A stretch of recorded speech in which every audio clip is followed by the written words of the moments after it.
Tani ke dëgjuar bufin ju kur flet se për hir të vërtetës unë nuk e ndjek, po më vijnë këto të meme me ato zëra. Edhe më thonë që i fiket lampa çdo ditë, ka i fiket lampe dhe ikën. Kishte thënë për shembull që taksat i vjedhin qytetarët. Natyrisht është lampa që fiket, nuk është se ai vërtet e mendon këtë. Po keni dëgjuar që thonë tani që nuk është prioritet hyrja në Bashkimin Evropian. Prioritet është Shqipëria madhështore. Po kur thonë ta shkrim spakun në 12 maj, keni dëgjuar? Po kur flasin për Amerikën edhe për presidentin amerikan, sikur e kanë një komshi që hyn e dalin për salë Skosi, e keni dëgjuar?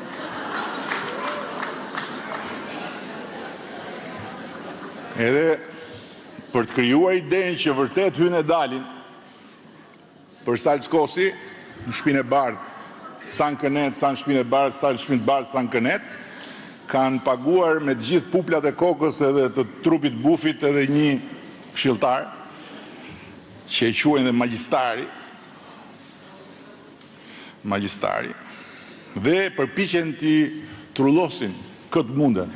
Erdhi sherifi, erdhi Latifi, erdhi sherifi, erdhi Latifi. Bufi e di, këtë ju siguroj unë që e di më mirë se unë. Më mirë se unë, më mirë se ju, më mirë se të gjithë, që vetëm një magji mund t'a shpëtoj nga disfata. Dhe disfatën në 11 maj do e ketë më të madhen që nga 97.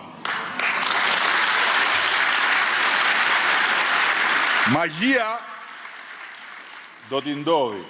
Problemi është do i ndodhi sprafti. Edhe pastaj hajde dëgjoj kur dalin thonë na kanë bërë magji, na i morën, i kishim aty në kuti, na i vodhën.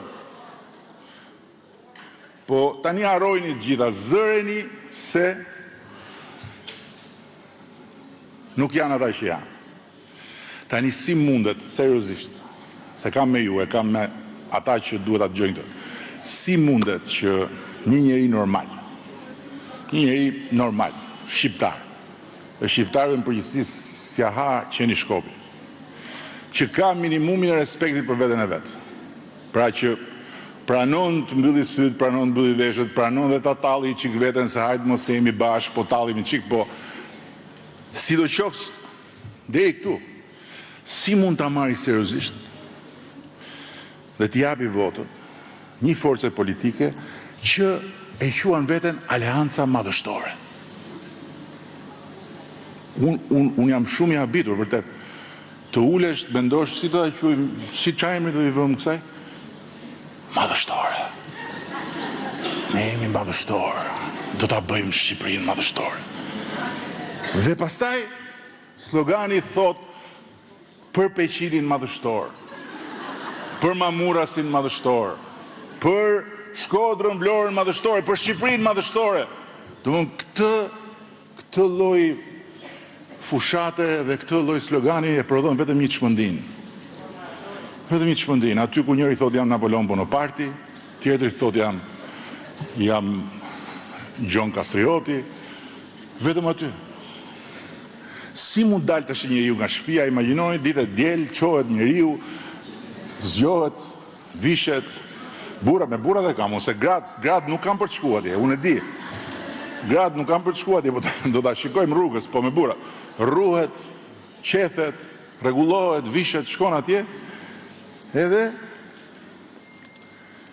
hedh votën në një Kënet kaq madhështore. Edhe kthehet krenar dhe thot sot mbaroi u mbyll epoka e Edvin Kristaq Ramës. Si ka mundësi? A i ka vërtet Shqipëria ka shumë budallëj, mendoni? Sinqerisht. A ka shumë budallëj Shqipëri që ta bëjnë gjithë këtë?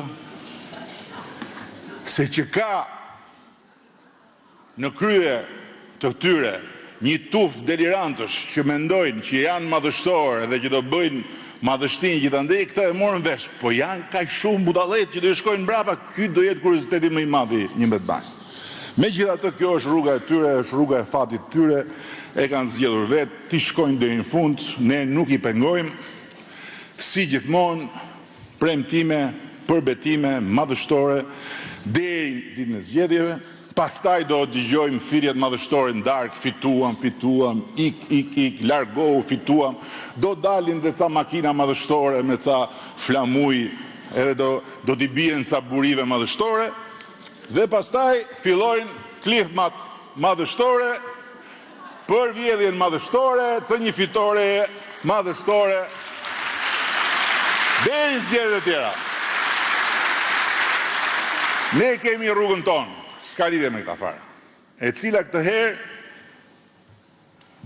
është shumë e veçantë sepse nuk është rruga e një fitore e thjesht aritmetike për partinë tonë, por është rruga për një fitore gjeopolitike për Shqipërinë tonë.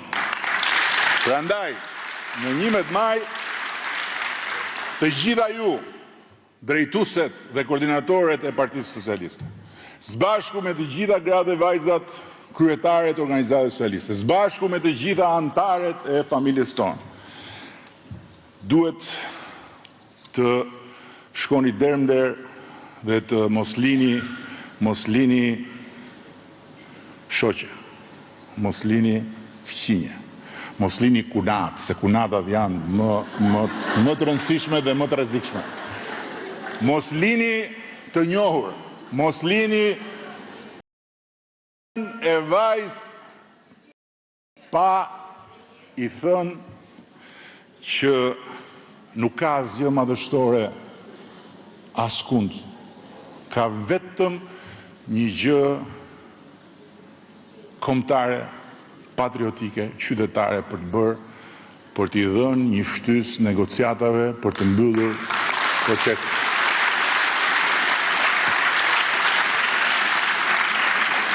Dhe kjo lidhet me të gjithë votuesit shqiptar.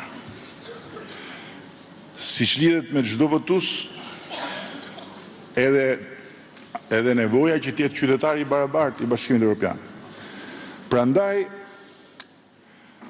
mos harroni dhe diçka tjetër, që këto zgjedhje janë zgjedhjet më të rëndësishme për votuesit e parë. Votuesit e parë janë një kategori në vete. Ju e dini shumë mirë se shumica juaj ka edhe çunat. Gocat është më okej, po çunat votues të parë, por është shumë e rëndësishme që të gjithëve tu tregohet, tu flitet nënave të tyre dhe tu thuhet çfarë rëndësie, çfarë vlere konkrete ka hyrja e Shqipërisë në Bashkimin Evropian për familjen e tyre, po sidomos për fëmijët e tyre. Tu tregoni që ajo zbritja në aeroport apo në përport, në Itali, në Greqi, hyrja në çdo pikë në Bashkimin Evropian, ku ka 35 vjet që sa zbresim atje, na tregojnë me gisht ton dili që ka atje. 35 vjet. Edhe na fusin në një rrallë si delet, ndërkohë që italianë, greke, ku di unë, hikin, avullojnë. Edhe fillon një histori kontrolli, ku po shkon, çfarë do bësh, kush s'ka ftuar, a ke lek, as ke lek, sa lek ke, a je sigur që i ke, po se mos ke më shumë, po a ke hotel, e pastaj kur do kthehesh, kur do ikë.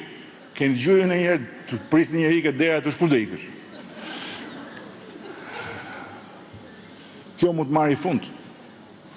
Kjo mund të marrë fund dhe fundi i kësaj fillon në 11 maj. Ashtu sikundër, tu tregoni dhe të shpjegoni se dëgjoj që thonë për çfarë duhet ne pasaporta. Ne kemi pasaportën, ne s'kemi viza. Viza ne s'kemi për të lëviz. Po ama ne nuk kemi të drejtë të ndalojmë.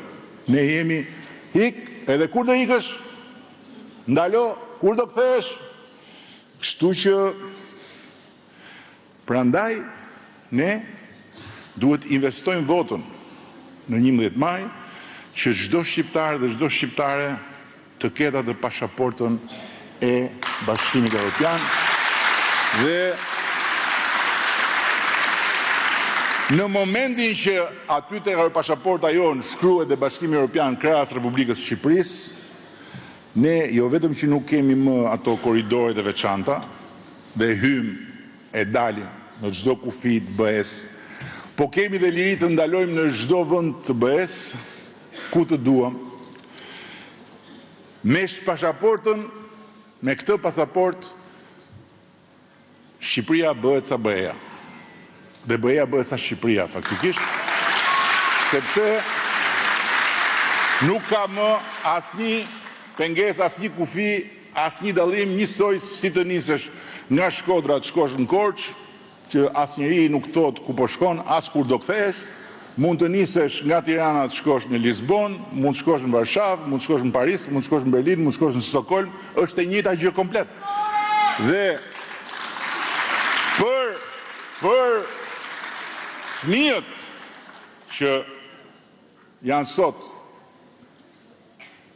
14, 13, 12, 11, 10 edhe më poshtë, dhe që nesër prindit duan t'i çojnë të studiojnë në Bashkimin Evropian, vajzat e djemtë e Shqipërisë mund të studiojnë çdo universitet njësoj me ato kushte, me ato tarifa si student dhe Bashkimit Evropian dhe jo më si student të huaj.